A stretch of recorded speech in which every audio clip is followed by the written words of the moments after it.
ഏറെ ദുരൂഹതകൾക്കും അതിലേറെ ആശങ്കകൾക്കും സങ്കീർണതകൾക്കും വഴിവെച്ചുകൊണ്ട് റഷ്യൻ തീരത്തേക്ക് രണ്ട് അമേരിക്കയുടെ ആണവ കപ്പലുകളെ അയച്ചിരിക്കുകയാണ് American president Donald Trump. Russian മുൻ പ്രസിഡന്റ് ദിമിത്രി മെദ്വദേവ് നടത്തിയ പരാമർശത്തിൽ പ്രകോപിതനായ ട്രംപ് റഷ്യയുമായി വേണ്ടി വന്നാൽ നേരിട്ട് യുദ്ധം ചെയ്യുമെന്നുള്ളൊരു മുന്നറിയിപ്പ് കൂടി നൽകിക്കൊണ്ടാണ് ഇത്തരം ഒരു നീക്കത്തിന് വളരെ പെട്ടെന്ന് തന്നെ തീരുമാനം കൈക്കൊണ്ടത്. ജൂലൈ 31-നാണ് മെദ്വദേവ് തൻ്റെ സോഷ്യൽ മീഡിയ അക്കൗണ്ടിലൂടെ ഒരു പ്രസ്താവന നടത്തുന്നത്. റഷ്യയെ പ്രോക്സികളെ ഉപയോഗിച്ചും സാമ്പത്തിക അസ്ഥിരത വരുത്തിയും തകർക്കുന്ന അമേരിക്കക്കുള്ള മുന്നറിയിപ്പായിട്ടായിരുന്നു മെദ്വദേവിൻ്റെ ആ പോസ്റ്റ്. ലോകത്തിലെ ഏറ്റവും വലിയ ആണവ രാഷ്ട്രമാണ് റഷ്യ. കാലഘട്ടത്തിലെ ആണവ ആക്രമണശേഷി മോസ്കോക്ക് അവസാന ആശ്രയമാണെന്ന് ഓർക്കണമെന്നും റഷ്യക്കും റഷ്യൻ എണ്ണ വാങ്ങുന്നവർക്കും മേൽ തീരുവ ശിക്ഷ ചുമത്തുമെന്ന ട്രംപിൻ്റെ ഭീഷണി അന്തിമ മുന്നറിയിപ്പുകളുടെ കളിയാണെന്നും റഷ്യയും അമേരിക്കയും തമ്മിലുള്ള യുദ്ധത്തിലേക്കുള്ള ഒരു ചുവടുകൂടിയാണ് എന്നുമായിരുന്നു മെദ്വദേവ് പറഞ്ഞു വെച്ചത്. അപകടകരമായ പ്രസ്താവന എന്നാണ് ഇതിനെ അമേരിക്ക വിശേഷിപ്പിച്ചത്. ഇതിന് പിന്നാലെ ട്രംപ് തൻ്റെ ട്രൂത്ത് സോഷ്യൽ നെറ്റ്വർക്കിലൂടെ നിശിത വിമർശനവുമായി രംഗത്ത് വരുന്നതാണ് പിന്നെ കണ്ടത്.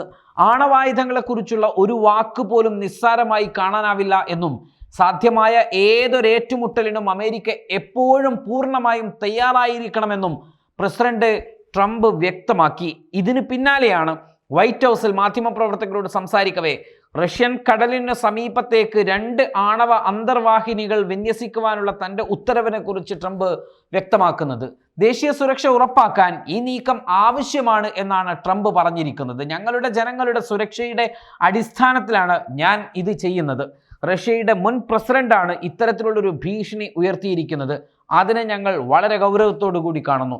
ഞങ്ങൾ ഞങ്ങളുടെ ജനങ്ങളെ സംരക്ഷിക്കാൻ പോവുകയാണ്. മെദ്വദേവിൻ്റെ പരാമർശത്തെ വിഡ്ഢിത്തവും പ്രകോപനപരവും എന്നുകൂടി ട്രംപ് വിശേഷിപ്പിക്കുന്നുണ്ട്. വാക്കുകൾ വളരെ പ്രധാനമാണ്. അവ പലപ്പോഴും അപ്രതീക്ഷിതമായ പ്രത്യാഘാതങ്ങൾക്ക് ഇടയാക്കുമെന്നും ട്രംപ് മുന്നറിയിപ്പ് നൽകി. രണ്ടുപേരുടെയും പരാമർശങ്ങൾ ശീതയുദ്ധത്തിൻ്റെ അവസാനമായി കണക്കാക്കുകയാണ് ലോകം. ശീതയുദ്ധം മറികടന്ന് നേരിട്ടുള്ള ഒരു ഏറ്റുമുട്ടലിലേക്ക് കാര്യങ്ങൾ കൊണ്ടുപോവുകയാണ് ഇവിടെ ഇതുമൂലം സംഭവിക്കാൻ പോകുന്നത്. റഷ്യയോട് അടുത്ത് കിടക്കുന്ന അമേരിക്കൻ സ്റ്റേറ്റായ അലാസ്കയിൽ ഇതേ തുടർന്ന് ശക്തമായ സൈനിക സംവിധാനങ്ങളും നീക്കങ്ങളും അമേരിക്ക ഏർപ്പെടുത്തിയിട്ടുണ്ട്. റഷ്യൻ തീര അതിർത്തി മറികടന്ന് അമേരിക്കൻ കപ്പലുകൾ നീങ്ങിയാൽ അത് നിലവിലെ സാഹചര്യങ്ങൾ പ്രവചനാതീതമായിട്ട് തന്നെ മാറ്റും. അതേസമയം ഉക്രൈനുമായുള്ള ചർച്ചകളിൽ നിന്നും റഷ്യ തൽക്കാലം പിറകോട്ട് പോയിട്ടുമുണ്ട്.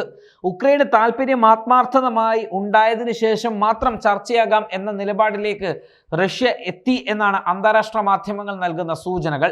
ഇക്കാര്യം തുർക്കിയും സ്ഥിരീകരിച്ചിട്ടുണ്ട്. ഏതായിരുന്നാലും വിഷയത്തിൽ ഏറെ നിർണായകമായ നീക്കത്തിലേക്ക് റഷ്യ കടക്കുമോ എന്നാണ് ഏവരും ഉറ്റുനോക്കുന്നത്.